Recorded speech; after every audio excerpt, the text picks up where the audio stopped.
আরে বন্ধুরা, এই দেখো আমার আব্বু আমাকে 100 টাকা দিছে আর আমাকে 200 টাকা, আর আমি ছোট বলে আমাকে 50 টাকা দিছে। আরে তুই কত আনলি? পুরো 200 টাকা। তোর বাবা মনে হয় অনেক বড় লোক। আরে এসব বাদ দাও, আগে খাবার অর্ডার দাও। ঠিক আছে দিতেছি। আরে ভাইয়া 1 প্লেট চিকেন তান্দুরি দাও। ঠিক আছে দিতেছি। আরে আমার বাবা তো বিজনেসম্যান। আরে ওই 1 লাখ টাকার ডিলটা কমপ্লিট করে দাও। আরে বাবা আমার রিমোট কন্ট্রোল গাড়ি লাগবে, এই নাও বেটা।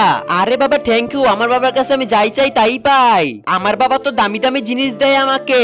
আরে বাবা আমার এই সুন্দর ডলটা লাগবে, নিয়ে নাও 4000 টাকা। আরে সমস্যা নাই, দিয়ে দাও। ঠিক আছে। আমার আম্মু হচ্ছে টিচার, সবাই শান্ত হয়ে যাও, আমি লিখতেছি। আর আমার বাবা হচ্ছে তা দেখার আগে তুমি যদি মুসলিম হয়ে থাকো, আল্লাহর এই সুন্দর ছবিটিকে দেখে ভিডিওতে একটা লাইক করে চ্যানেলটাকে সাবস্ক্রাইব করে দাও। হে আল্লাহ, যে তোমার সুন্দর ছবিটিকে দেখে ভিডিওতে লাইক সাবস্ক্রাইব করছে, তুমি তাকে হজ করার তৌফিক দান করো। আরে কাকা চিকেন গুলো দিয়ে আসেন। ঠিক আছে। আর রুচি তোর বাবা, আমার বাবা তো অনেক বড় বিজনেসম্যান।